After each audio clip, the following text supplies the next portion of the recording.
बहन कुमारी मायावती जी बहुजन समाज पार्टी बहुजन समाज की बात करती है।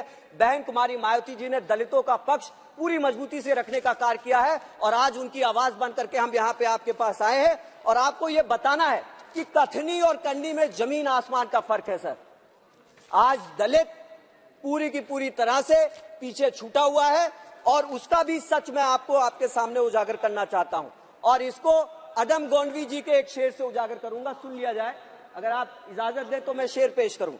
इसमें एक शब्द मैंने बदला है, एक शब्द मैंने बदला है। मैं अडम गोंडवी जी से भी इस सदन के माध्यम से माफी मांगूंगा।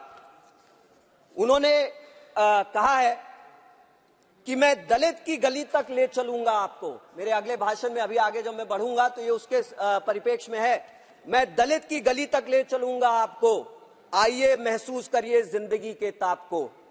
मैं दलित की गली तक ले चलूंगा आपको। और सुनिए आगे क्या हो रहा है दलित की गली में। सवाल यह है कि गरीब, महिलाएं, दलित, आदिवासी, अल्पसंख्यक, क्या उनको समृद्धि नहीं मिलनी चाहिए? क्या उनको मुख्य धारा से जोड़ना नहीं चाहिए? और उसका उत्तर यह है कि हम उसमें पूरी तरह से फेल हो रहे हैं। और मैं आंकड़े दे रहा हूं आपको और सुनिए इसको। नेशनल क्राइम रिपोर्ट ब्यूरो की तरफ से यह बताया गया है कि दलितों के खिलाफ अपराध डबल हुए। जहां 2011 में 33,719 दलित उत्पीड़न के मामले थे, वहीं 2020 में यह मामला बढ़कर 50,291 हो गया।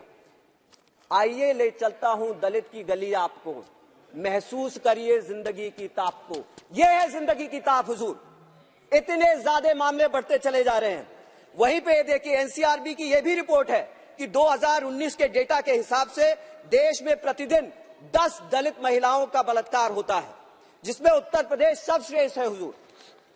विकास की यात्रा के बारे में बात की गई, लेकिन विकास की यात्रा का लक्ष्य अत्यंत ही दूर है सर।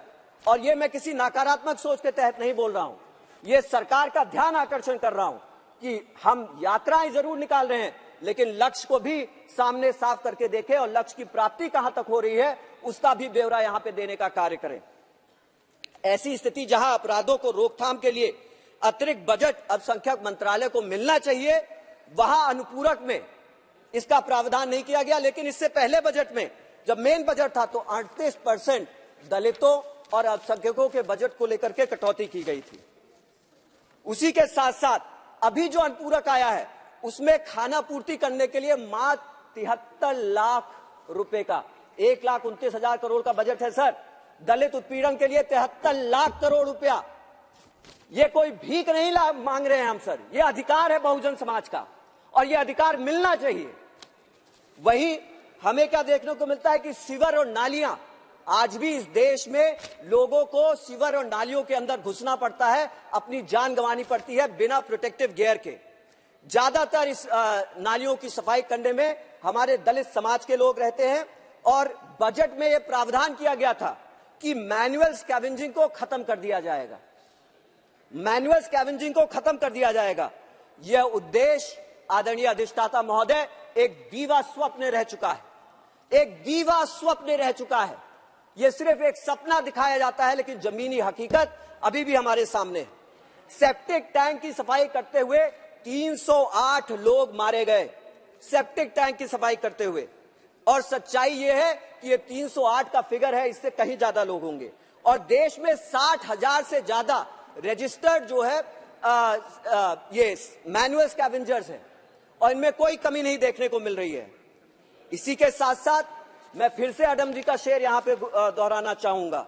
मैं दलित की गली ले चलूंगा आपको, महसूस करिए। मैं दलित की गली ले चलूंगा आपको, आइए महसूस करिए जिंदगी की ताप को। यह है जिंदगी की, उस सुअरों के गटरों के अंदर जिंदगी की ताप को महसूस करिए। सदन के माध्यम से पूरे देश को मैं बताना चाहता हूं। उसी के साथ साथ आपको मैं ये भी आपके सामने उजागर करना चाहता हूं कि हमारे यहां दुनिया में कोई भी देश